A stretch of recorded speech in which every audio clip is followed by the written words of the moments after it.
I know a lot of 22-year-olds, 23-year-olds, 24-year-olds who are like, well, I've reached my natural potential for growth, therefore I hopped on PEDs. And it's like, you're 24 years old. You've been in Yeah. the gym for 3 years. Like, you have not maximized your natural potential. Welcome to the only place where real, raw, and vulnerable conversations happen with IFBB Bikini Pros to give you an inside look at their struggles, strategies, mindset, passions, and all of life beyond the stage. This podcast is made to inspire, motivate, and remind competitors and the average gym goer that even the most extreme lifestyles and elite athletes have their ups and downs. Thank you so much for tuning in today. I'm your host, Celeste Rains-Turk, and now it's time for the Confessions of a Bikini Pro podcast.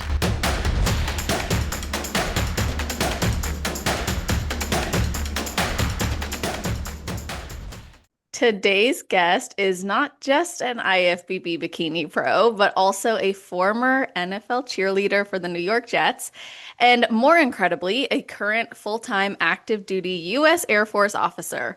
She started her competition journey in 2021 with top 5 finishes in all of her regional shows and a 9th place at her very first national show. When she made her return in 2024, she won a whopping 3 overall titles and placed 5th at the Ben Weiders. And in her pride as a natural athlete, she took time away and after 9 months came back to the stage at North Americans in 2025, where she earned her pro card. With over a decade of experience as a dancer, choreographer, and working professional dancer, she has so much to offer in her posing coaching for bikini, fit model, wellness, and figure competitors. Welcome to the show, Jessica McLaughlin. How are you doing? I'm good. Thank you so much for having me. Yeah, you're welcome. Thank you for being here. I have been excited about talking with you since we reached out, honestly. And I just think you have so much to offer and you're so genuine. And then when I saw that video recently of you popping out all those push-ups, I was like, stop. You're like, I just got my boobs. I was like, how is she doing that? Like, I was just so impressed. I was genuinely shocked. I feel like some people in the comments think like, so it was the Body by Mark video. For anyone Yeah. who maybe not, who doesn't know, he goes up to people in New York City and like stops people who are fit and like asks them questions. And there are people in the comments saying like, he plans this. She knew he was coming. Like, I was genuinely shocked. So my reaction of like, oh my God, you're like a celebrity was totally real. I I love it. I think that's awesome. It was so genuine and sweet. And then you just totally showed out, which what'd you do with the money, by the way? Honestly, I went to Ulta and I had a little fun there. I love it. That's so awesome. I was like, I always wonder when I see those, I'm like, they better actually keep the money. Like, I Oh hope they yeah, don't get, and it's totally. cash. So I'm like, Totally. I had to go to Ulta anyway to grab like a box of hair dye because I'm not a natural redhead. I dye my hair. So I had to go touch up my roots. And then everyone knows like Ulta is when if you go in there for one thing, you end up leaving with 5 things. uh-huh. It turned out to be like 98 bucks. I was like, heck yeah. Wow, you got $2 Perfect. back. Maybe $1.50 with tax. But Yeah. that's so awesome. Well, I'm actually, now that you said that you're not a natural redhead, like that's something I want to ask you about later. So I'm noting that mentally for myself. Yeah. Um, I've only ever competed as a redhead. I know. Well, that's what I had written down. I'm like, wait, she's been blonde in other photos. Mhm. So yeah. We've gone back and forth, but we could table that for whenever you're ready to talk all things hair or glam or whatever it is, because I could talk about that all day. Okay, for sure. Well, before we do, let me just ask you, because I feel like it's just like the very first thing I ask. It'd be weird if I don't. Maybe it's just like a brain itch for me. But what's something you do or think about right before your heel hits the stage? Um, well, I'm a Christian, so this past season I really kind of focused more on bringing that into like my daily life. And I've always practiced my religion, but like this past year, I found that prep was very peaceful for me. It was very calm. It didn't feel stressful or overwhelming, like compared to other preps. And honestly, I I give a lot of credit to that, to like bringing daily devotionals into my practices or my morning routines and my rituals. So that was the first thing I did before my heel hit the stage this year, was just like thank God for being there and just being grateful for the opportunity and praying that all things go my way. That's incredible. Did you recently come to your journey in faith, or No, was not that necessarily. okay? I grew up Christian, and I feel like about 6 years ago, when I was in college, like my freshman year, was when I really started to like it was less something that my I went and did with my mom or my family, and more something that I started to practice and hold myself accountable for. Yeah, that's where it becomes your choice. Like when you hit that adulthood, you're on Mhm. your own more and you really get to choose, do I want to have a relationship with Christ or not? Mhm. Yeah, So so good for you. that was right before I hit the stage. First thing I thought about.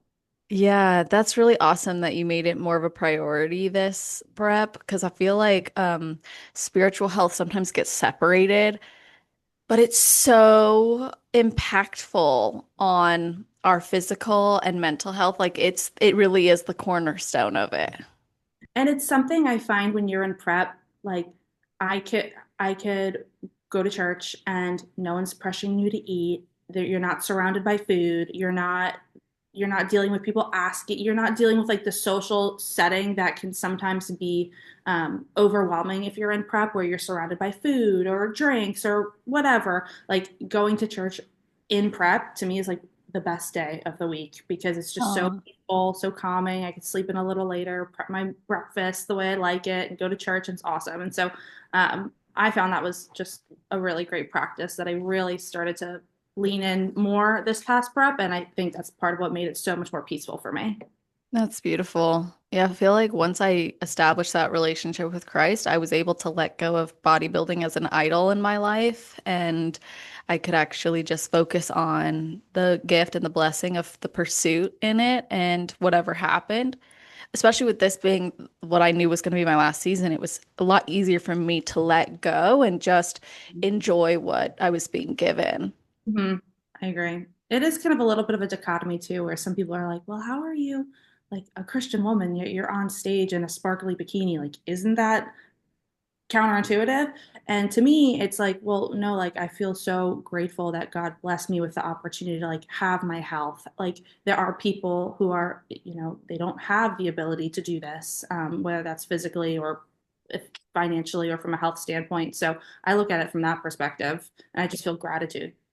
Oh yeah, and in so many ways we're representing being a steward of your body and nourishing well. We're also rep in my view, it's a starvation of the flesh Mhm. because you are putting yourself in a position to be challenged and exercise discipline. Of course, we're not like forced into it, but I think of the book of Daniel when he is saying no to all the food of the feast, and he said we should be eating like chicken and vegetables. Basically, he's like, we need meat and veggies.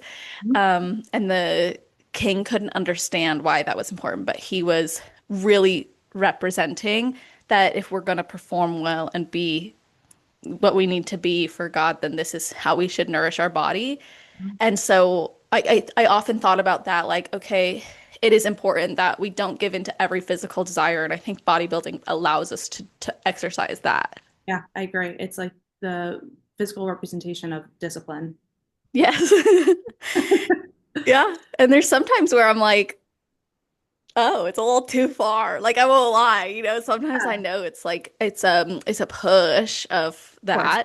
that. But in all together, how we perceive it and how we present it Hmm. is important. I think we also need more women in the sport who are presenting like a very feminine, strong, confident Hmm. um, view, not just a sexualized one Yeah, um, on the physique. yeah, and that's part of my goal as a bodybuilder, especially being in the military. It's very easy to walk that fine line between, Mm. am I presenting myself on stage or on social media, especially in a way that I am I'm okay with that bleeding into my professional life in uniform. Because as we all know, like the fitness industry on social media, if you post certain type of content, you get more likes, you get more clicks.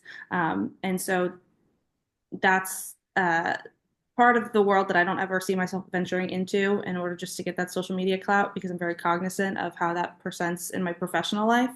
And so when I'm on stage, I want to represent somebody who's like strong and but also graceful and feminine. And I feel like that's where bikini bodybuilding is right now. Oh, I love that so much. Actually, on that point, talk to me about your perspective on the bikini division, the direction, maybe even what your hopes and goals are for it. I hear a lot of mixed conversations about bikini getting too big. The women are virilized or getting masculine.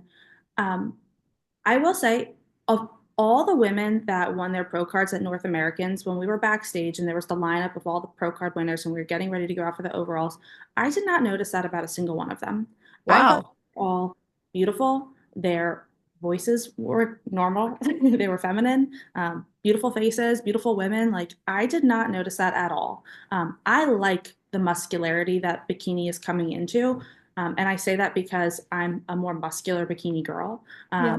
But I like it. I like muscle on women. And so I like seeing it in the bikini division because it's still very feminine. I think it's still very streamlined. I'm very happy with the direction that the bikini look is going into. Um, I hope it doesn't continue to grow from here. Like, I think this is definitely the cap of what Mhm. I hope to see. But I like where it's at.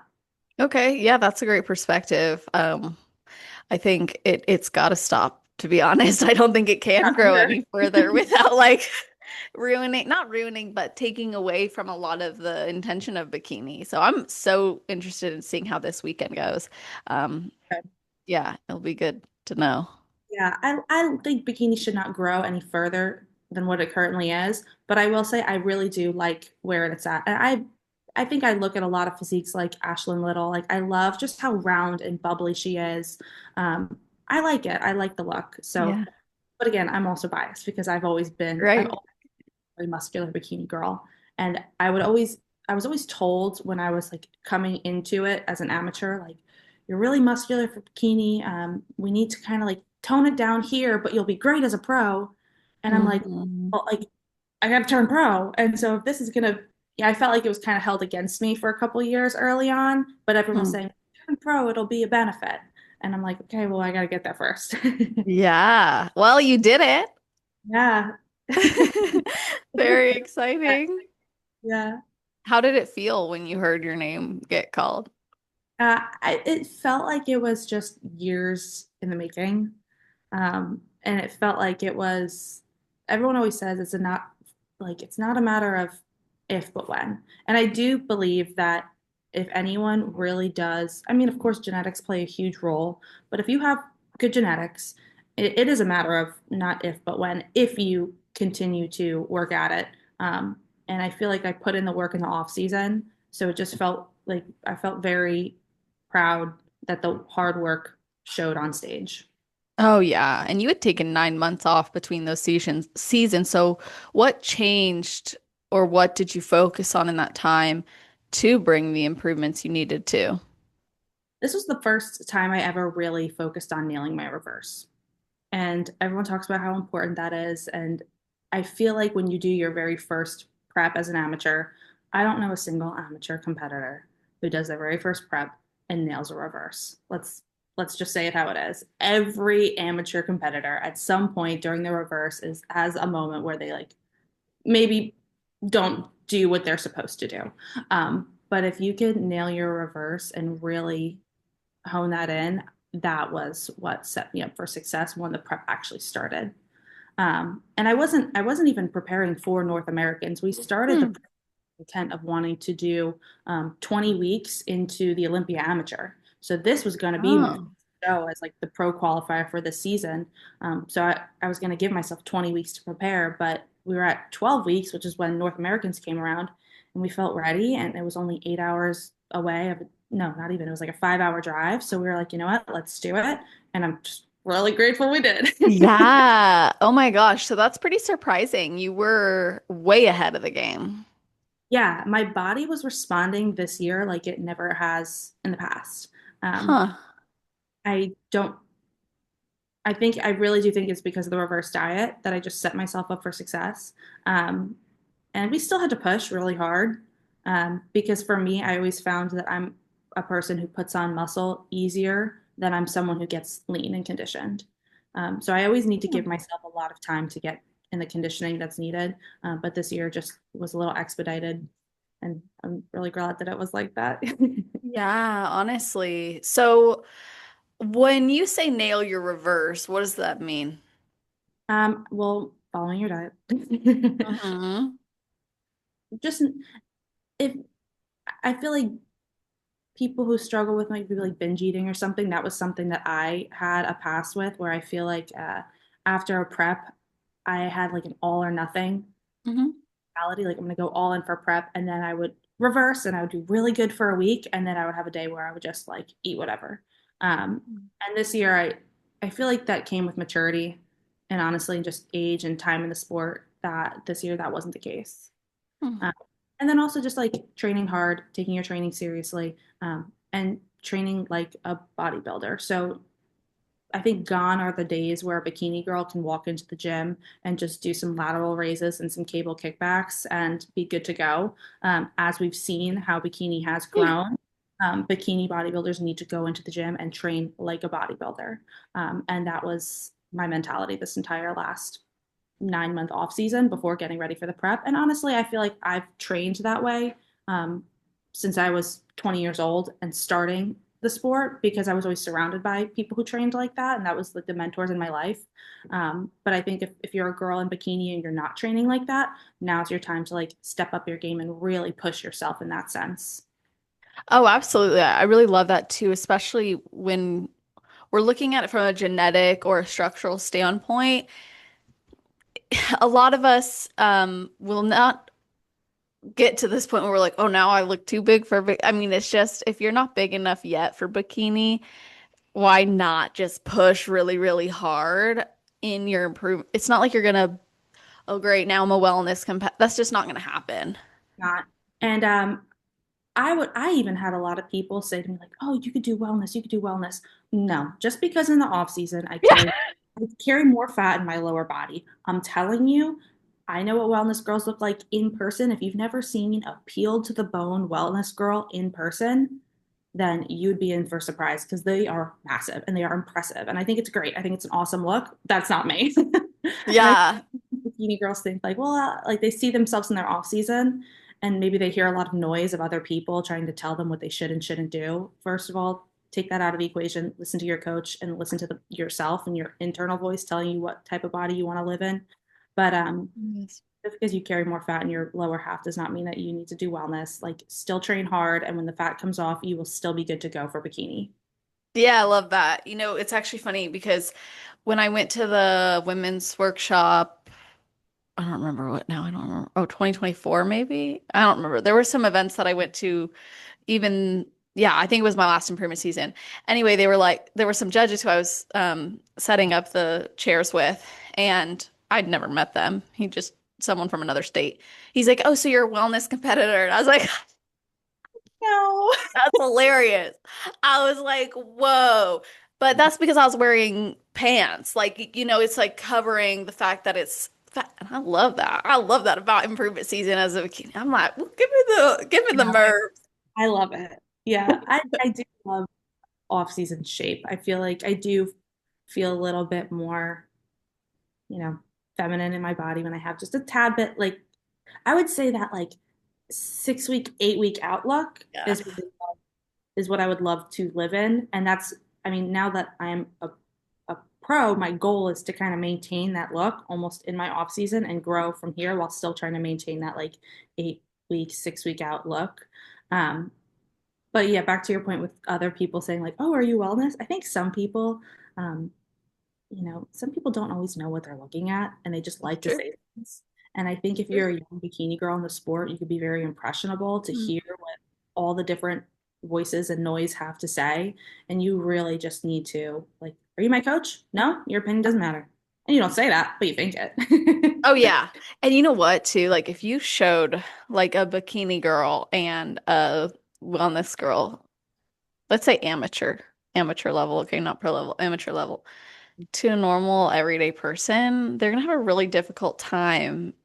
Like, okay, what's the difference? They might say, oh, that girl has bigger legs, but they're not. So you have to be very careful of whose opinion, like you said, you're really taking into consideration.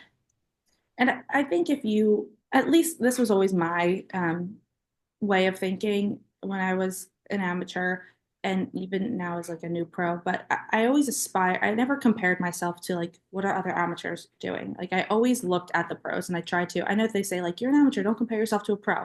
But no, I'm an amateur who wants to be a pro, so I'm going to look and aspire to look like the pros. And so agree. If you look at like an amateur wellness competitor and an amateur bikini competitor to the average eye, they might not know the difference. If you go to the local amateur show, you might have a wellness girl who could easily compete in bikini and she could have won 100%. overall bikini. You never know. Yes. But if you're looking at pro pro shows, there is a stark difference. Oh yeah. Huge difference. So when you had, you came back in 2024 after your 2021 season, Yeah. right? And you had a lot of success, a lot. So talk to us about what was going on between 2021 season and 2024 and um, how it felt to go from winning three overalls to placing fifth at your first national show. So the difference between 2021 and getting back on stage in 2024 was really like unintentional, really long, prolonged off season, mostly due to my work and my job. I was in my last couple years of I commissioned through the Air Force ROTC program at Rutgers University. So during those couple years, I just really had to focus on earning my commission, um, getting to my first duty assignment and getting re-antiquated as a brand new officer in the Air Force and going through all the technical training that I needed to go through in order to qualify for my job. So it was a lot of graduating, commissioning, moving, TDYing, which is essentially like going to different schoolhouses in different locations. It was just a lot of life happening, and that took me out of the that took me off of the stage for about 3 years, but that never took me out of the gym because I always knew, great, like life is going on, but I'm going to use this time to really train, grow, um, and just be ready to come back on stage and win. And that was the goal. And my first season, I didn't win, I never won a regional show. I think my first season as an amateur competitor, I always placed like top five. I always placed, but I Yeah. never won an overall. So even just coming back into 2024, having three overalls on a regional stage, I was like, oh, so proud of that. I was like, I the work bet. paid off. Um, and I was very happy with top five at the Ben Weider because I knew that if you could place top five at a pro qualifier at that point, it's about chomping away at the bit and just keep going, keep going, keep going, keep going. Because you're right there at that point.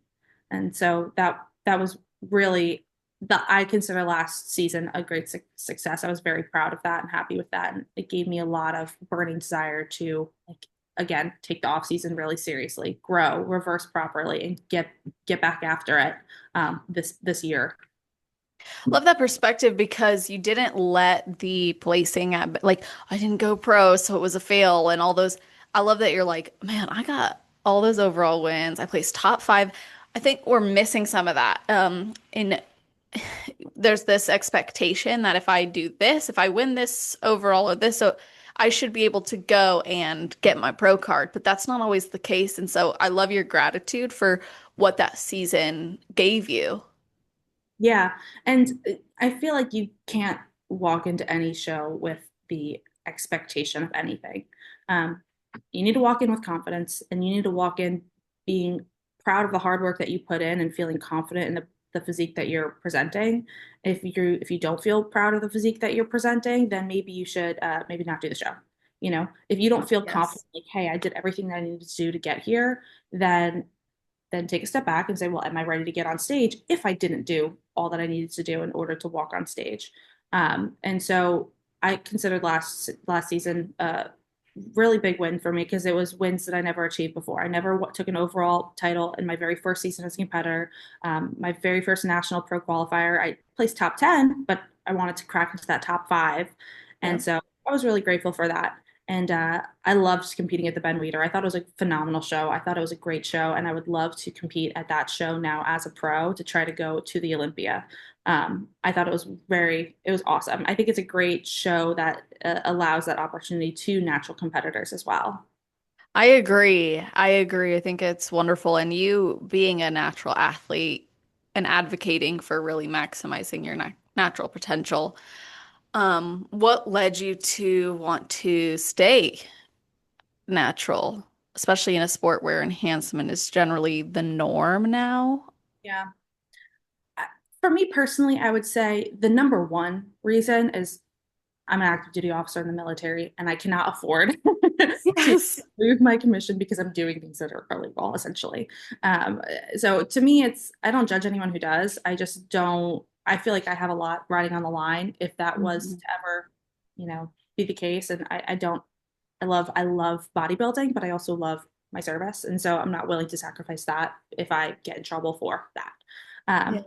So that's the glaring big one for me. But also, I just feel like a lot of young girls are not actually maximizing their natural potential before they Mm.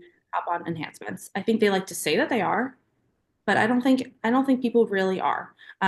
I know a lot of 22-year-olds, 23-year-olds, 24-year-olds who are like, "Well, I've reached my natural potential for growth, therefore I hopped on PEDs." And it's like, you're 24 years old. You've been Yeah. gym for 3 years. Like you have not maximized your natural potential because you're still so young. You've only been doing it for a couple of years. I can guarantee you're not pushing yourself or training as hard as you possibly could.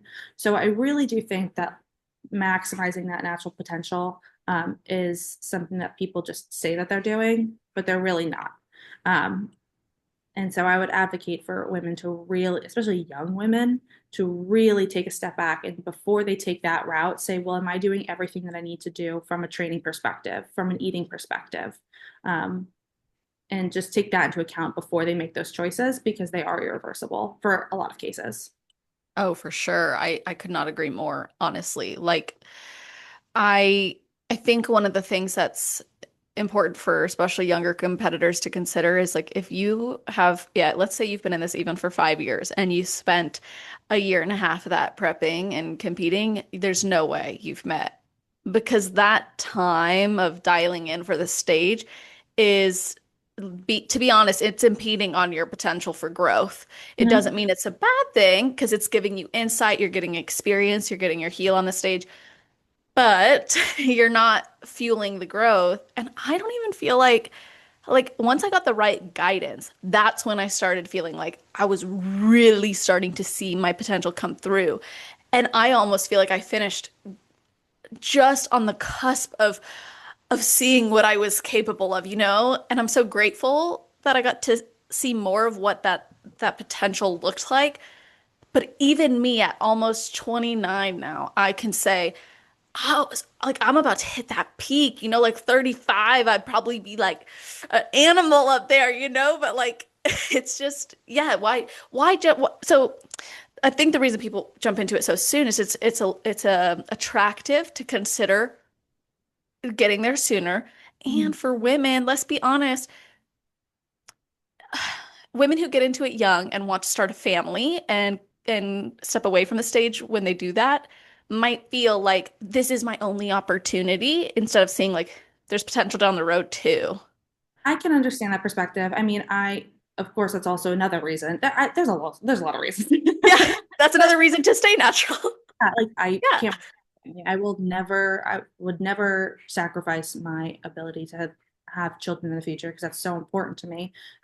By messing around with things that I don't really feel comfortable with I'm 25 years old. Like this is, that's not the time to mess around with those things. If you're going to mess around with those things, maybe wait until after you have kids or something like that, or Mhm. just do so responsibly. Yes. But I think a lot of young women just want to rush the process.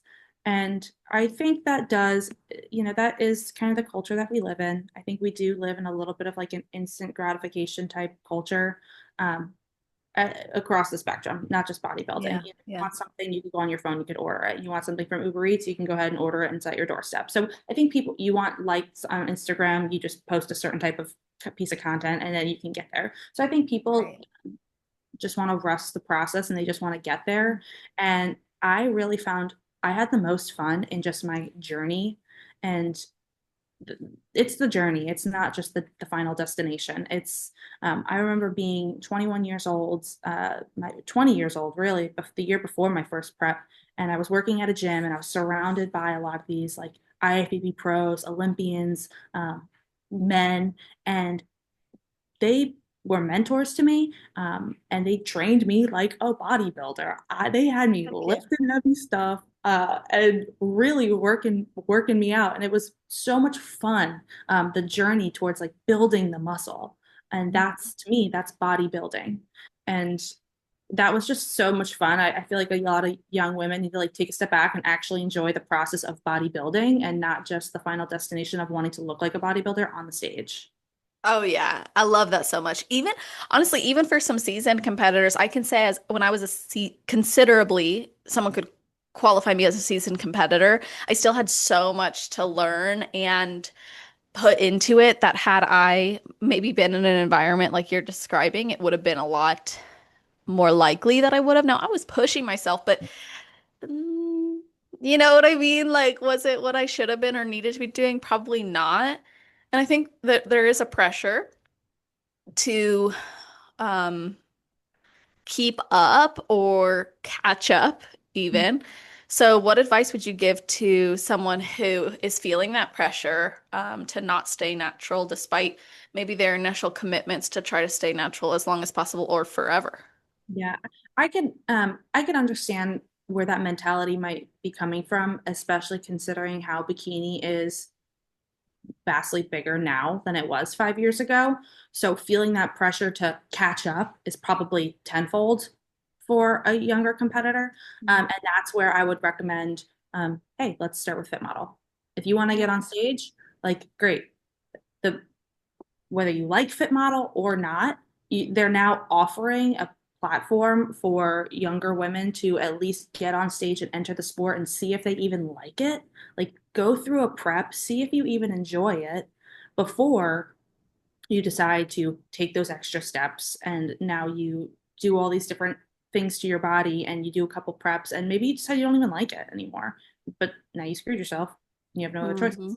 Hmm. And so I would say explore the route of Fit Model, explore natural shows, because the women are going to be smaller. So I would say like look at some of the natural NPC shows that are being offered. Look at maybe doing the Ben Weider because that allows again that platform for a natural competitor to turn pro or a natural pro to enter the Olympia. I think that the NPC and the IFBB is doing, I think they're doing the right things and providing natural competitors. Um, I think they're providing them with the tools to stay natural for as long as they want to. Hmm. I would say explore those options if you want to get on stage, and compete as a natural competitor. Yeah, that's really good advice. It was so fun to compete at the natural shows for this year. I only did na a natural season, actually, like only natural season meaning only stepped on natural stages. I've always been natural, but something that I appreciated about it was I got to see also like more of what was possible. Um, and that was really awesome.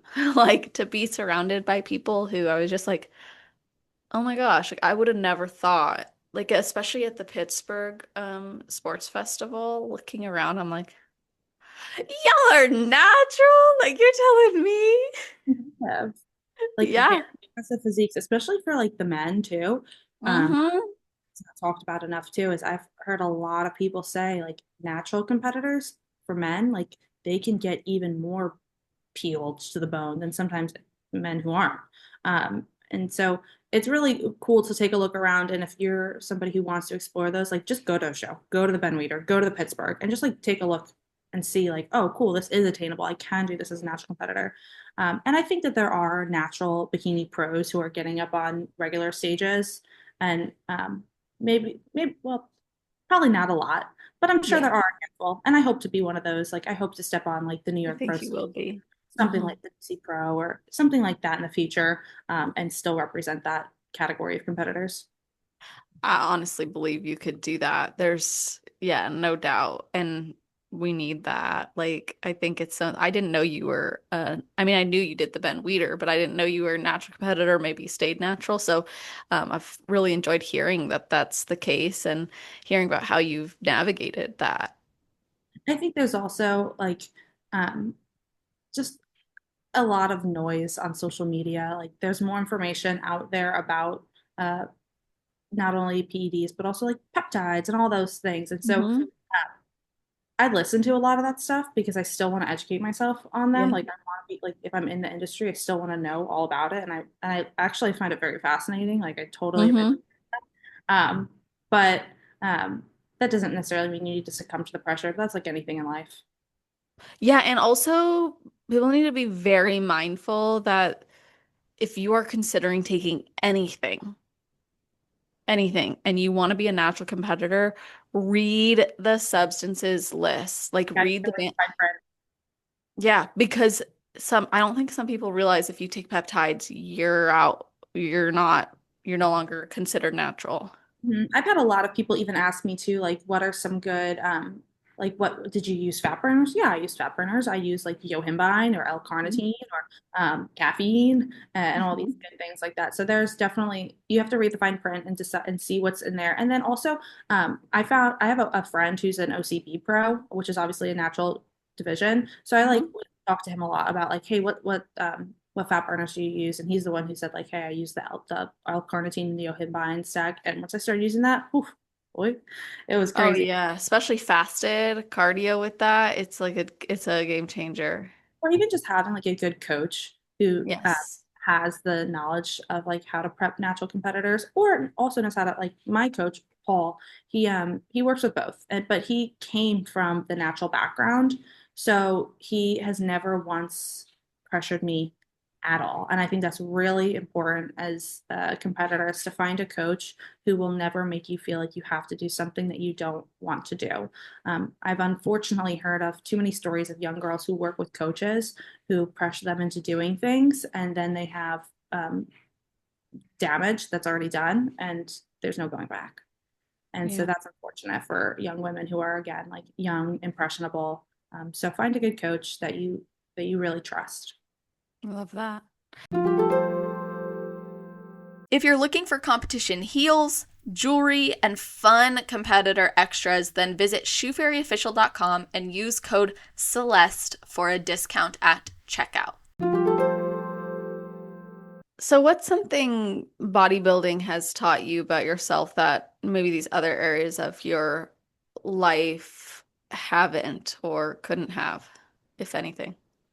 I think bodybuilding has, I feel like there's so much that can go into it. But I really do kind of going back to like what I said before about being both like strong, but also feminine and graceful. And I feel like that to me is bikini bodybuilding, the culmination of that on stage. And so that has really taught me like, okay, you can be both, you can do both. And I think that's really empowering. And I love that. I love that about bikini bodybuilding. And so it really has taught me that you can be both very strong as a woman, but also graceful and feminine at the same time. Love that.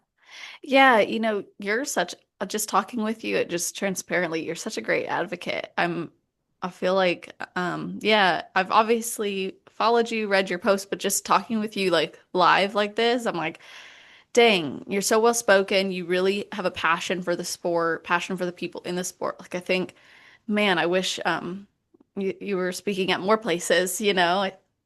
I don't. This is actually like my first time getting on any podcast from a bodybuilding It's perspective, and crazy to me. I love talking about these things because I am so passionate about them. But I will say I don't do a whole lot on social media because I Right.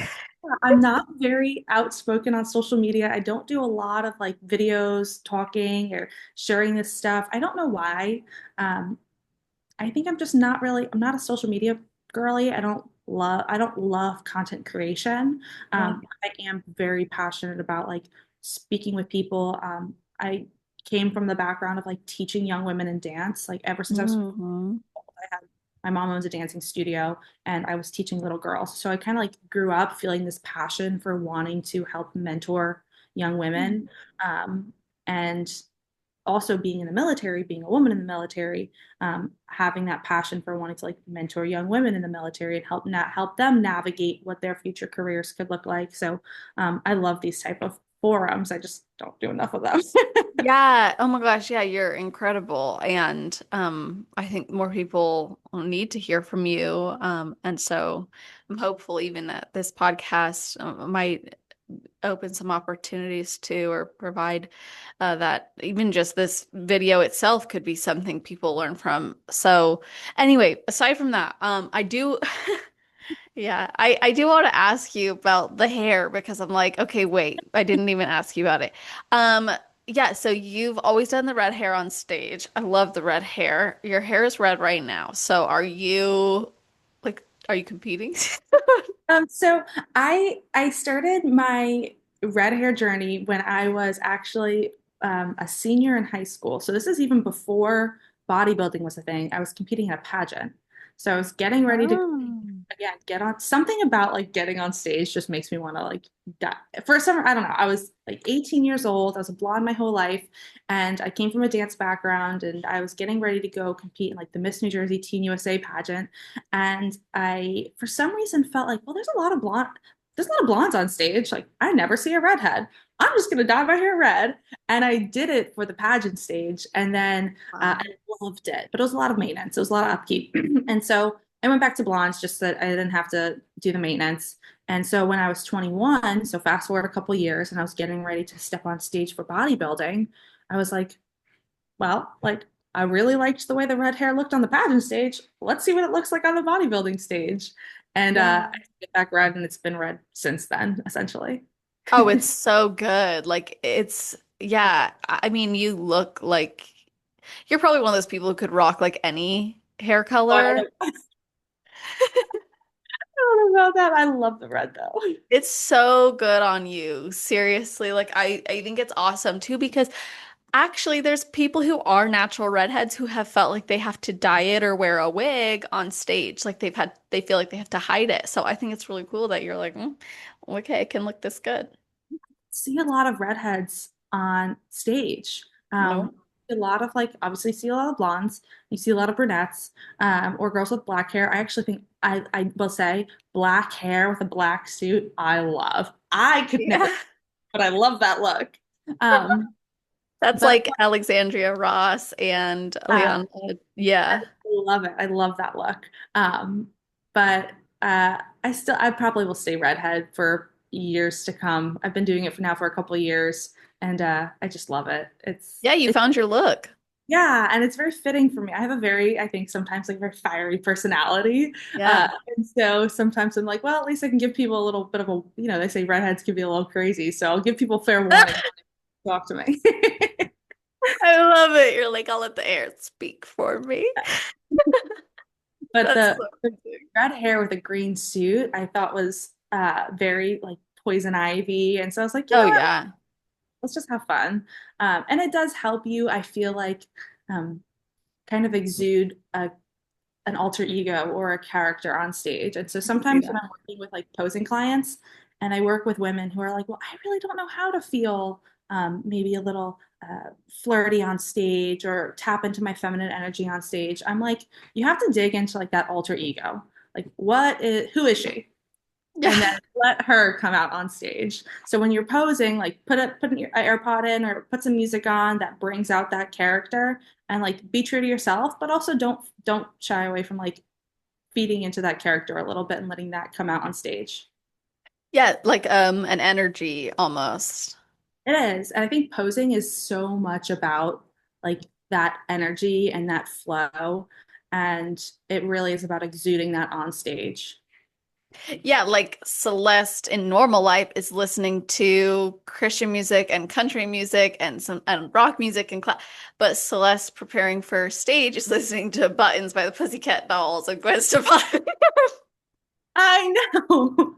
more consistently. I mean, obviously I still listen to that in normal life. It's like that's what gets me like so excited. But especially for prep and like practicing posing, like that or like Latin music, but you're not going to see me just put that on in general. No, yeah, you have to find like whatever is that whatever helps bring that energy out of you. Yeah, Um, you have to tap into that when you're on stage. Like at the end of the day, like I also think bodybuilding is like it is a form of it's a form of entertainment also. it Um, is. people don't just the Olympia or the Arnold or all the different pro shows, like their job is to also put butts in seats. And part of that job is to give a performance on stage. And I think the men do a really good job at this. Like I always Agreed. love the way like the men really, if you see like Nick Walker or the big boys on stage and they're doing their pose down and like they're engaging with each other, they're interacting, like they are giving the audience a show. And so why don't women feel like we have the same responsibility to give the audience a show? Mhm. And so I think having that energy and that character come out through your posing is a part of that entertainment factor. Yeah, when you said that, I could think of Angelica when she added a twist on her posing. She was one of my My favorites first forever. Yeah, my first too. back in like, I mean, you said you started your podcast in 2018. She was like Uh-huh. the it girl of that era. Yeah. Um, Yeah. so yeah. And then like even Laura Lee, she threw in like she worked with a WBFF posing coach and athlete to help her kind of bring something else to the stage and perform differently. Something I liked about Jen Dory was she was very look short and sweet, look, and then I'm off, which I loved. Maureen, we see that like spice. There's yeah. Posing. I I love was her. gonna say you're kind of like you bring that like spiciness on stage a Like a bit more. frag on stage, and I love Yeah. it. Yeah. They asked me on Instagram the other day, they were like, where do you draw posing inspiration from? And I said, Maureen. I love her posing. She just exudes this just like confidence, like this swag kind of. And then I also love, she's a wellness competitor, Julia Renee. Are you Oh familiar? yeah. Yeah, Yes. I love her because she just also, she's unique and she does her own thing and she's not afraid of taking chances. And I think that's so fun. And I really admire that. Oh yeah, same. I think it's really cool when you find like your flair, I guess you could say. You kind of see the different personalities come out. Jazzy too. I think, Yeah. and India Paulino was one of the first. Remember, she did her like little shimmy thing that she did. So it's really like you said, it's entertainment. Now I think for amateurs, we've got to be a little careful not to overdo it. But like you said, there's that energy you can exude and you help people with that. Like how do you get someone to go, okay, you like as an amateur, you still have to do the mandatories and just it's got to Mhm. be kind of more like this. How do you yeah, how do you do that while keeping that stage presence? I think you can still exude like a certain energy and a confidence and an aura, even if you are doing the mandatory amateur. You're not doing the T walk and all that. You're just doing your mandatories, but you could still bring your personality through. So, like you said, like seeing some girls, they pose maybe a little bit more like sensual or um, kind of flowy versus some girls are more bubbly and sassy, more energetic. And so you could still exude whatever aura that you want, even as an amateur. You're just doing it in a more condensed way. You don't have as much time, but that doesn't mean that your posing can't still be as awesome. It's just shorter. And so I sometimes I do see amateur competitors like over practicing, and I will see amateur competitors like practicing the T walk and practicing like a pro routine. And I would say let's not do that because there's no reason to. Let's nail down whatever the amateur routine is and get that squared away. And then as a pro, we'll work on a pro routine. Like I never worked on a pro routine as an amateur. I worked on my amateur mandatory, quick, snappy, because you practice like you play on stage. That's right. Yeah, I basically saw a pro routine is a privilege and a reward if I were to go pro. I agree. And I think practicing posing is just something that um, a lot of competitors maybe don't do as often as they should. A lot of competitors, I think, wait until they're in prep to start practicing posing or to start establishing a routine. And I actually think that's the time to really start practicing is going to be in your improvement season because you Hmm. have more energy, you have more time. When you're in the thick of prep and you're doing X amount of cardio, X amount of training, everyone knows prep takes time. Like Yes. cleaning, laundry, like it just eats away at your time. So if you're waiting until you're in prep to start practicing posing, you're going to be crunching time and you're maybe not going to feel as confident as if you started 6 months ago and you found your routine, you found your flair, and now that you're in prep, you're just like fine tuning it and running it every couple days after training. So that's my advice that I would give to like an amateur competitor is don't wait until you're in prep. Start posing when you're in your off season. Love that. Even if it's just for the sake of being comfortable in heels and Yeah. in your, plus I think it gives you exposure to your body outside of a prep shape, which is going to let you have even more confidence in the future, but also like normalize your body changing Yeah. season to season. And you might like if when you have more body fat, like you might even feel a little So bit more true. or so. So like practicing posing in that body might help even if you have trouble bringing that side of you out, like it might even help you. Having Good more point. curves might help you feel more feminine when you're posing if you struggle with that. I know a lot of women who get into bodybuilding and maybe they come from a background of like soccer or sports, and so maybe they don't have the same confidence feeling sensual and feminine and sexy on stage that maybe a girl who came from cheerleading or dance they might have. That doesn't mean you can't get there. It just comes with practice. Oh, absolutely. I love that so much. It took me forever to even feel comfortable posing, um, like truly like with an energy.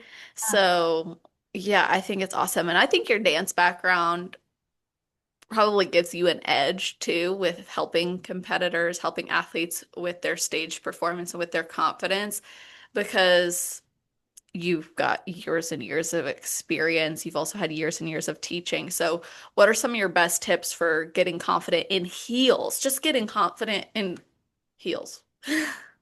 I so bef I wouldn't say before I started competing, but around the same time that I was competing, I started to teach more heels classes, like heels dance classes. Mm. This is before I started taking on any posing clients or anything. I was just teaching a lot of heels dance classes, and I would deal with like having women this, or I would have women who deal with the struggle of like, how can I dance in heels if I just don't feel comfortable even walking in heels? And so well, that's step one then. Let's like crawl, walk, run. Crawl, walk, run. Let's open up every heels dance class with like getting our feet warmed up, getting our core nice and strong, practicing some walks across the room just to like get comfortable. And then we could start thinking about the movements. So like very beginner, if you're a bikini competitor and you don't even feel comfortable posing in heels, cool. You might not feel comfortable posing in heels, but let's get comfortable walking in heels. So put your heels on. Let's walk around the house a little bit. Let's do some just walking drills. Honestly, like there's a certain way to walk in heels so that you don't fall over. So let's talk about like getting your core nice and strong before we put the heels on and getting our feet warmed up and our mobility right. So like there are techniques to help a woman feel comfortable even just in heels walking around before posing comes to play. Yeah, I think that's great just to get comfortable wearing them, walking in them, and there are yeah, certain elements it sounds like of your body and the way that you hold yourself that's going to make that easier. I remember I just started like cooking in my heels when I was first learning and just wearing them around the house because I was like, I don't know, if I can't even stand in them for like 10 minutes, what am I? How am I going to walk in them? Yeah, how am I gonna even practice a pose in that? It's just Yeah. not gonna happen. And honestly, it wasn't until a guy at my high school actually, it was post graduation, but he went to the same gym as me and he was on the dance team in high school and he's a professional dancer now, but he was doing heel classes and things of this nature. And he saw me posing in my heels. He's like, Right. Celeste, can I just give you some tips? Like, can I do this with you? You think it'll be fun? And I was like, I'll take any advice. I mean, this is a guy teaching me walk in heels. Okay, He changed my life in that moment. There was something about how he demoed it that not only like flipped something on how I perceived myself in heels, but also helped me to move in them. So I actually really think working with someone with a dance background, that was one time with him, one time. So I can only imagine, how rewarding it is when you see somebody get that confidence. Oh, it's so, I I mean, I feel the same way about dance as I feel about posing clients. I love taking um, a, a dance student and just like watching them over the course of like a couple weeks just come out of their shell. That was always the most rewarding part of being a dance teacher for so long is like watching young girls just like completely come out of their shell and maybe they were a little bit more reserved and now I got to see their personality just 4 weeks later because they felt so much more confident and comfortable. And so I feel the same way about having a posing client who like maybe started out a little bit more timid, maybe she didn't have any confidence in herself. And then after a couple sessions, it's like, who even am I looking at? You're a totally different person. And that's awesome. Oh, that's so cool. Yeah, and I bet because you have been in multiple positions of helping women find more of their power, more of who they are, you're able to identify some of those insecurities or challenges quickly and have a lot of evidence to support someone in getting through it. Yeah, I think a lot of women don't have the confidence to pose in heels because a lot of them don't have like maybe the foundational like technical skills. And I think posing is two part. There is like a technical aspect to it, and then there's also like the swag and the aura and the energy. Like that's a huge part of it as well. But it's hard to pull that out of a woman if they don't feel confident, even just like you said, walking around in heels. And so I know a lot of posing coaches who'll just like throw their clients in kind of like cold, throw the heels on, and we'll just get started. But I always try to like teach very newbie beginners, like, here's some mobility training that we could do from a technical perspective that will get your body right to even like have these different twists and these shapes. Here are some warm-ups for your feet. So your feet don't cramp halfway through.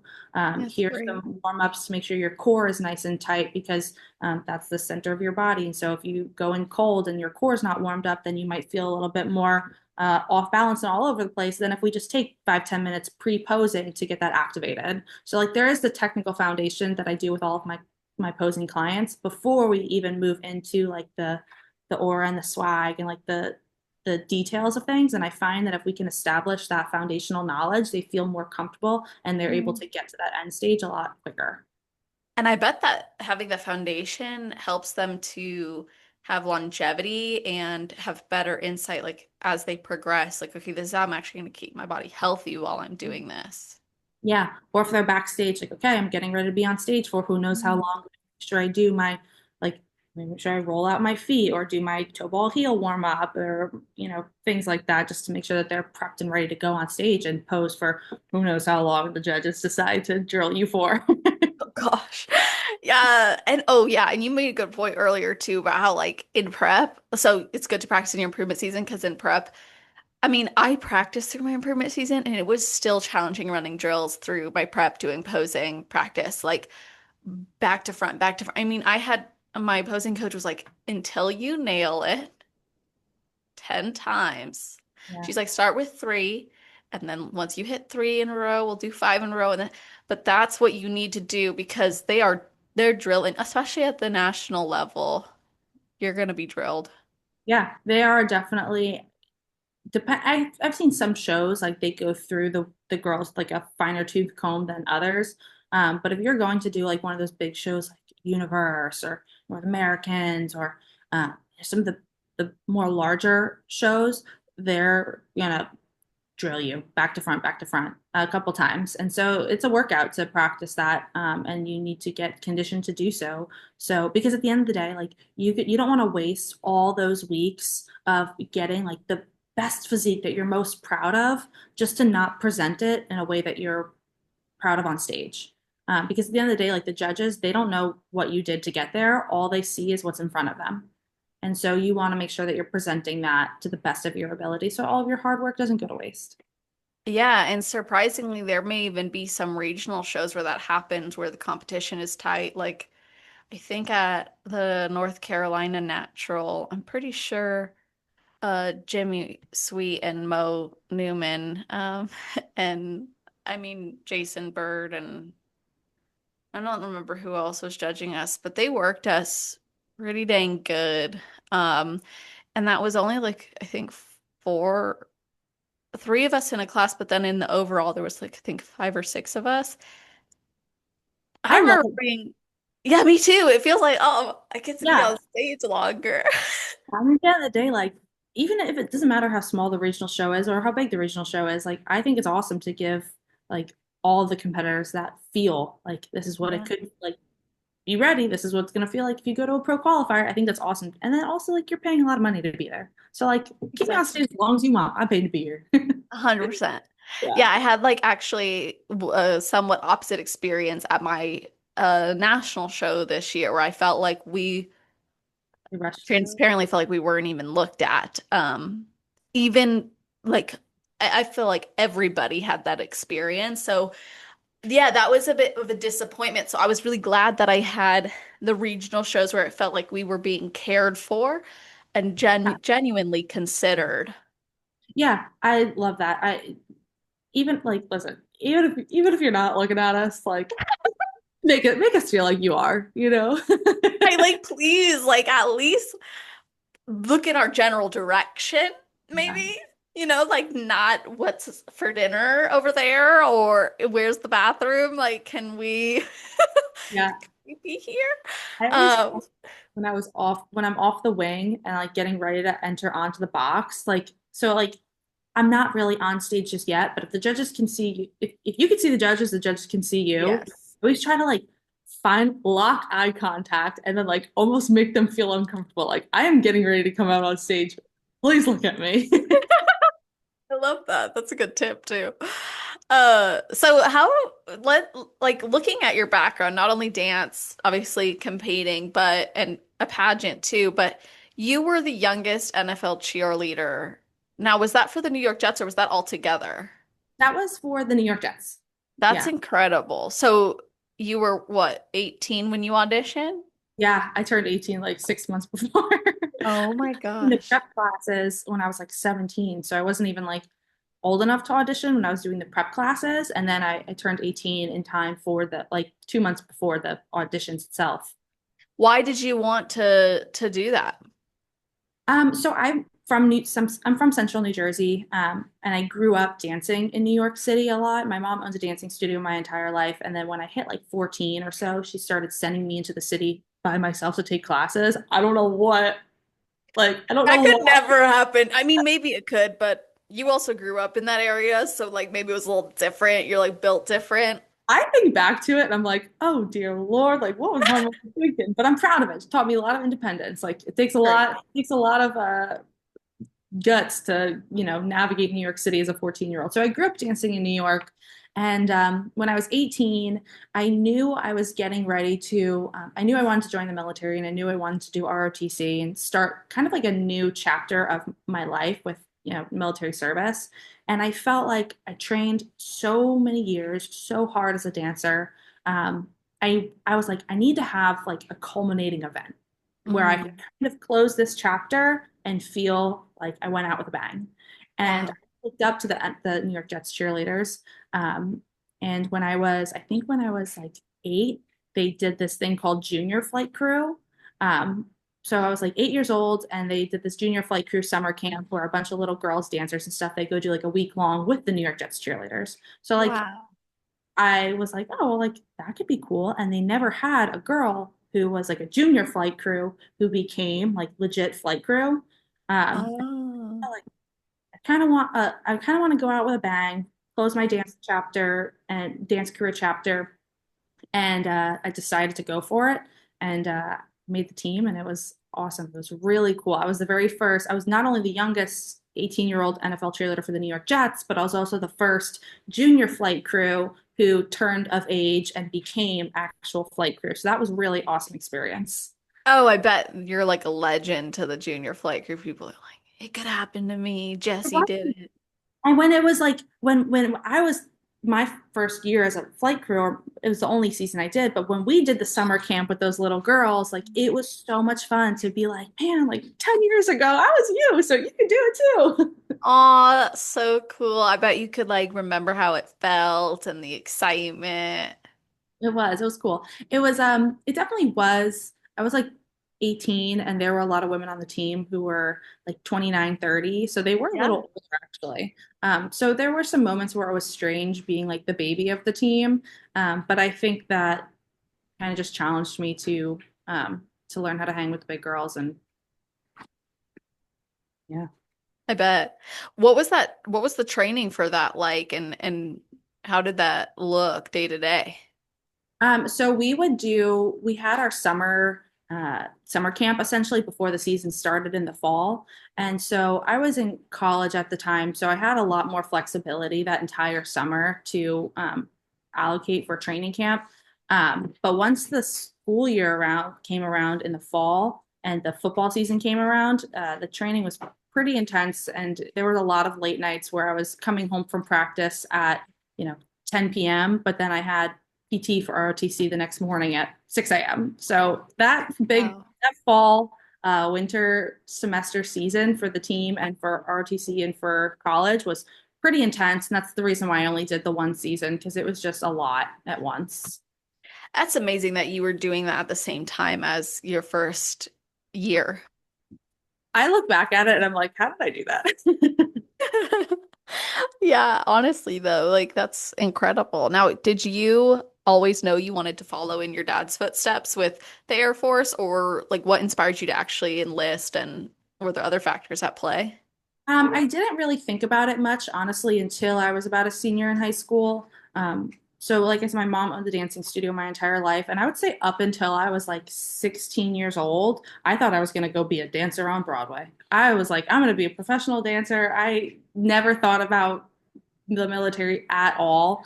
But once I turned 18 and I kind of, I think, I don't want to say came to a sense of reality. I just knew like I wanted to do something a little bit bigger than myself. And if I wanted to go back into the world of dance or take over my mom's dance studio, open up my own studio, there's time to do that down the road. Um, but I didn't come to that decision until I was like 18 years old. And I'm really glad that I did. It's afforded me a lot of really great opportunities and the ability to like travel and just do different things. And so I'm really grateful for the choice. Wow.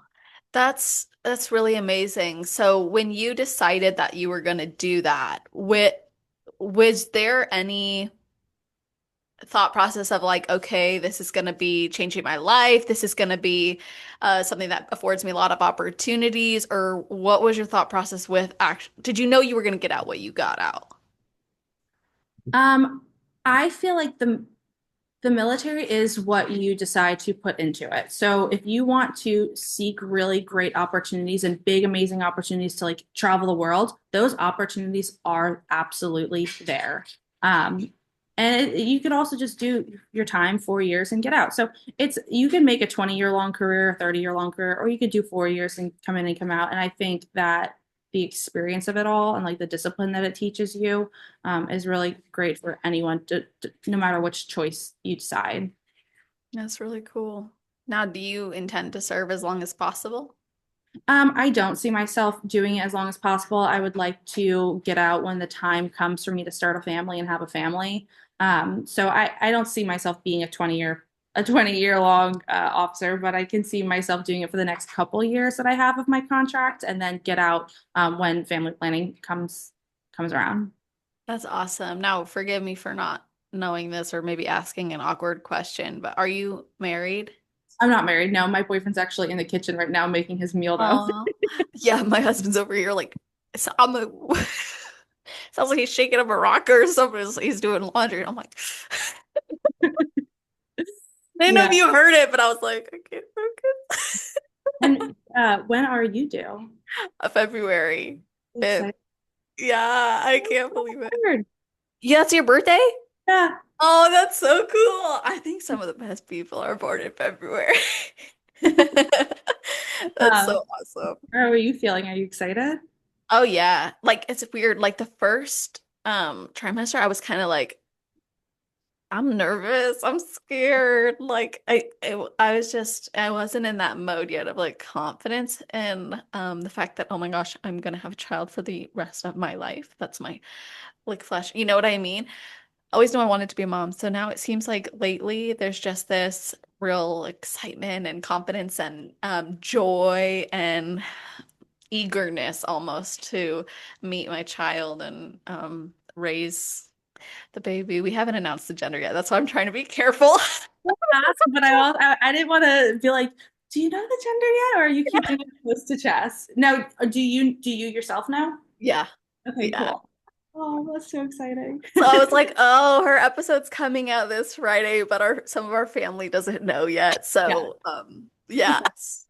Yeah, that's But so awesome. happy. Yeah, and I love that that's something you want for your future. I think that's so amazing and love that you've already started thinking about that. So then are you thinking like after the military you're going to focus on the posing coaching and family building or strictly family building? I'm really not too sure. I think like kids will come around when the time comes for us to get there, but I can see myself after getting out of the Air Force, I can see myself leaning more into coaching. So whether that be reopening my mom's dance studio and like starting Wow. dance studio, and then also having like a good place to do posing coaching because I'm like, well, Yeah. that'd be a good studio for both. I could see myself doing something like that. Um, but I also, so the job that I have in the Air Force, I work in public relations essentially. I could see Okay. myself doing something like that part time. Um, once I have a family, maybe something that allows me to do like some freelance or there's a lot of options. I Oh haven't really yeah. decided just yet, but do love I love the sport of bodybuilding. I love posing coaching. I love like being having the opportunity to like work with women. So I could definitely see myself doing that long term in Yeah, whatever. with your yeah, you're so multifaceted in your background, like you could really do pretty much whatever you wanted. I feel like opening a dance studio could be so cool because it would also give me a space to do like posing clients, or like maybe like a small personal training studio, like kind of like a boutique training studio, would be really awesome. So it's just a matter of like where I end up living, and the timing of it all. That's so cool. Yeah, and especially with your mom having had a dance studio, like you've got that knowledge and expertise you can draw upon too.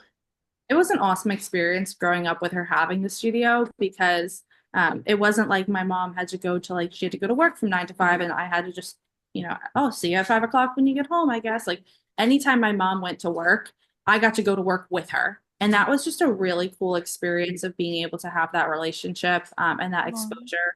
And so I could see myself doing that because I loved that experience growing up, so I could see myself wanting to give that to my future kids. That's awesome. Yeah, I mean, it sounds like it actually gave you a really great mentality and focus and drive. So I think that's wonderful. Yeah. So as far as the military goes, what's something about being a woman in the military that people might not understand, especially given you're also pursuing bodybuilding? Yeah. Um, to be honest with you, I've never once, and this could be my personal experience, so I don't want to like negate anything else that any other woman maybe have has experienced, but I personally have never experienced any bias or gender disparity or whatever. I've always felt like I've had just as many equal opportunities, equal chances at experiencing awesome things as anyone else. So I love being able to share that with other women who might be like, "Hey, Jesse, I'm thinking about joining the Air Force, or I'm thinking about joining the military, but I'm really nervous about like maybe not being treated the same or something." And so my personal experience has been nothing but positive ones. I've loved my journey. I've loved my experiences. I've had amazing leaders who have challenged me to be a better leader. Um, and I also love being in the military because there's a big focus on fitness. And I'm like, Yes. I love that too. Oh, that's so cool. Actually, I was wondering like how Well, I guess I'll ask first, like, how would you compare preparing for like military fitness tests and training to like competition prep? Well, one is definitely a lot more functional than the other. Like I almost compare bodybuilding as show muscles, whereas my PT tests are they require my real muscles. So one type of training is a little bit more functional versus the other is more like built for like strength and aesthetic purposes. But I feel like it has helped me. So being a bodybuilder has helped me in uniform. One, because it's helped me maintain physical fitness and readiness, but also it allows me to look the part. And part of, wearing the uniform is making sure that you look presentable and professional. And part of that professionalism is physical fitness and like your ability Yes. to like maintain that posture. So I find that it's really gave me, especially in my job in public relations, where I sometimes have to get on camera and speak. I think that's definitely bodybuilding has helped me in that sense. And it's given me the confidence too. Like sometimes if I think about like if I have to stand up in front of a room of a bunch of colonels and brief, I'm like, well, that's nothing compared to getting on stage in a bikini. True. I can only imagine. Yeah. Oh, that's so awesome. Yeah, I mean, like something that I've asked a lot of the service members on this podcast is how do you manage the structure and demands of service life with the prep and training? I think that they pair really nicely, actually, because I think being on prep, if you maybe work from home or if you have a job that's more flexible, I actually think that's harder when you're on prep because you are not as distracted, or maybe your home is like you're working from home and the kitchen is right there, right? So you have more food Yeah. noise. Whereas if you in the military, like I'm at my office, if I don't pack my meals for the day, I'm not eating. Like there, you know what I mean? So you have no choice but to be really disciplined and structured. And it allows me to build my cardio and my training and my routine into my work life. Um, and sometimes work gets really crazy or busy and it takes the focus away from, oh, I'm hungry or, oh, I'm tired. Um, it distracts you. You have no choice. I don't have the choice to be tired or lazy when I'm at work because I have my job to do. So I actually think that they pair really nicely together. And I know a lot of people in the military who do a lot of if it's not bodybuilding, they'll do like high rocks or MMA or those types of activities just because the lifestyles really match up nicely. I love that so much. Yeah, I feel like any form of cross training or supplementary training is going to benefit both aspects, and it couldn't really necessarily be a downfall. No, yeah. And like it also brings me down to earth a little bit when I get to see like okay, I might be tired, I might be hungry, but like then I see like let's say maybe we have a mission coming up and there are porters who are loading cargo and they're working their 13th hour in a row. And I'm like, those guys are probably tired and hungry. What am Yeah. I or it just kind of it exposes you to certain things where it makes it hard for you to feel bad for yourself. And I think sometimes in prep, it's really easy to feel bad for yourself. So Yeah. I think sometimes people need to go like touch grass. Yeah. Oh gosh, yeah. Actually, I was literally going to ask you if there was anything, you learned from the military that you would want other competitors to know and benefit from, and it sounds like that's probably it. But if there's anything else, Yeah, I would just say like expose yourself to challenges and hardship. Like I feel like sometimes in bodybuilding, um, bodybuilding can be tough. Like you might be really hungry and it sucks. And there's going to be moments where it really does. You might feel like you're suffering a little bit. Um, but, you know, I think sometimes it's important to like step outside of your own little bubble and go see what like hardship actually looks like for some people or what struggle actually looks like for other people. So, like it's really hard for me to feel bad for myself when I'm tired, I'm hungry, when I look at like guys who are training for certain types of missions or jobs and I'm just like in awe of what they do and I feel just like admiration for the way that they handle it and that they navigate through some of those like really challenging circumstances. And Mm. so I just think like go touch grass. Get out of your own little bubble and your own little headspace. And I think that makes it easier. Oh, wow. Yeah. I love that so much. Honestly, I think that's great advice and a good reminder. It's so easy to get caught up in, well, competing needs me to be this and this and this, and oh, it's so tiring. And because of social media too, you get this very zoomed in lens on this community of bodybuilders. I'm not saying groupthink in a bad way, but I Mhm. think there's a level of groupthink that then um, it keeps us away from what's happening outside of that. Um, like for example, if you go to a homeless shelter and you serve food, it could give you a different perspective on the fact that you get the opportunity to eat like meat and potatoes and veggies every meal. Yeah. And I actually, one of my very first mentors in the sport, he like told me, he was like, everyone likes to say, like, you're starving, you're starving, you're starving. Like, you are eating 5 meals a day. They might be small meals a day, but you are not going to die. Like, you are fine. I promise you, you're going to be okay. And I Yeah. think you could like kind of step out, like reframe, like it's all about just like reframing your mindset at the end of the day. Oh, If you yes. your mindset and reshape your mindset and take that step back, it makes it a whole lot easier to look at it from a standpoint of like gratitude. And everybody says this, like you have to change your mindset. Like I have to do cardio. Like no, you get to do cardio. Like I have to eat my meals. Like no, you get to eat your meals. Like there are a lot of people who like there are a lot of people who maybe lose their legs. They don't have the, and sometimes I think about that. My brain goes to those places and where I think about people who I've seen who like lost their legs in service.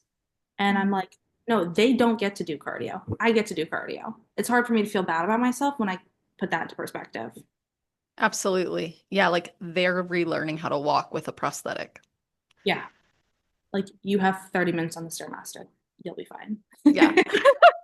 Sometimes that's, so good. And I think my dad was a huge influence on me in that way. Like he even still does this, which I love. He sends perspective videos, he calls them, where anytime something that would offer a new perspective or ground us, he shares it. There were some times I remember growing up where I was like, just because they struggle doesn't mean I'm not, but like I also think it's such a good reminder of like, okay, this is a challenge, but it's a challenge you're choosing. It wasn't chosen for you.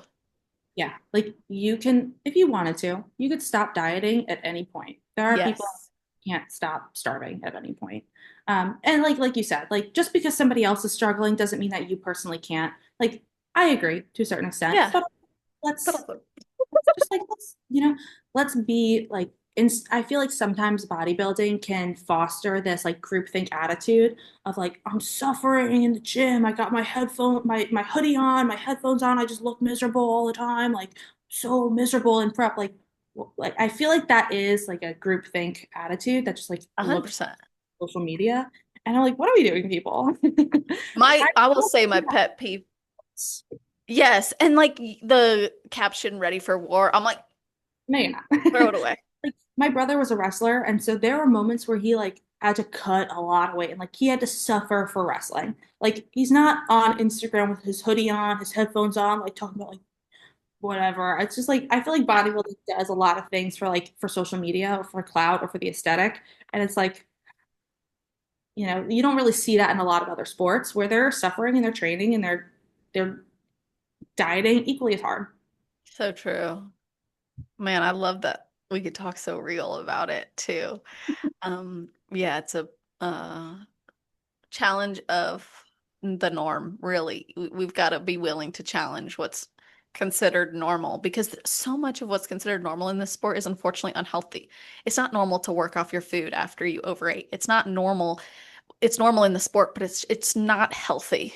Mhm. It's not healthy to do these things that often get promoted. It's not healthy to view your privileged life of being able to spend over $1,000 a year plus in competing. Yeah. Yeah. Okay. I think I also like to think of like bodybuilding like in seasons, like seasons of life. And there are gonna like everyone talks about like finding balance. Like balance is net to me, having a balanced life doesn't mean everything is balanced all at the same time. It just means over the grand spectrum of things, there is a balance of those things. So there's like in moments of Hmm. prep, they're like, okay, maybe your date nights, maybe those are not as often. And so like your relationship is still balanced, but it's taking the like those nights might be taking the back seat, but that's like the season of life that you're in. Whereas like in a couple weeks, you're gonna move into a different season, and then the training is gonna come down, the date nights are gonna go up, and then at the very end of the grand scheme of things, the balance is there. Love it. So true. I don't know if I worded that correctly at all, but hopefully it You made sense. did. Yeah, no, it made perfect sense. Yeah, like essentially the balance will get restored in these different areas. Sometimes things take precedence over others. You said it a lot more eloquently than I did, but I'm I glad that summarized. yeah. So, what are your plans now? Like looking ahead to your professional career in bodybuilding? I have quite a few work trips coming up. So I have to go to Texas for a week long like survival course, and I have like some travel coming up for work that um, would kind of throw a little dent in the plans if I wanted to compete, let's say tomorrow. So I think right now I'm looking at getting back on stage in the spring. And I would really love to do, like I said before, I would really love to do the Ben Weider. I think that's going to be an awesome road to possibly getting to the Olympia, which I think is the goal at some point, which kind of feels crazy to even say. But I will say I do again going back to like how massive the bikini girls like the glutes, the tie-ins. Like I am very happy to take some time to grow. So I think right now we're gonna take some time to really grow and develop those areas and get back on stage in 2026. Love it. Oh, that's so exciting. I'm Excited. really eager to watch that unfold. When you do choose to share the little things, I'm excited to see it. So, can you now offer your best advice for someone who's never competed before but wants to, as well as your best advice for somebody who's on their road to pro? Yeah. I always say for people who want to do it, just do it. You like just do it. Life is very short. So if you ever have like the thought of wanting to do, and I don't care if this is for bodybuilding or if it's for auditioning for an NFL team or if it's for going to do whatever opportunity slash scary challenge lies ahead. Like I think that if you think twice about something, you should just go and do it. Because if like at the end of the day, like you don't know until you try. So if you don't know if you're gonna love bodybuilding, it's gonna change your life forever if you don't make the first step to getting on stage and at least giving it a go. Um, so that's my advice. If for a brand new competitor, if you're thinking about it, just go and do it. And for somebody who's on their road to pro, great. Now you've got on stage, you did it. You decided that you want to now pursue going pro. You got bit by the bug.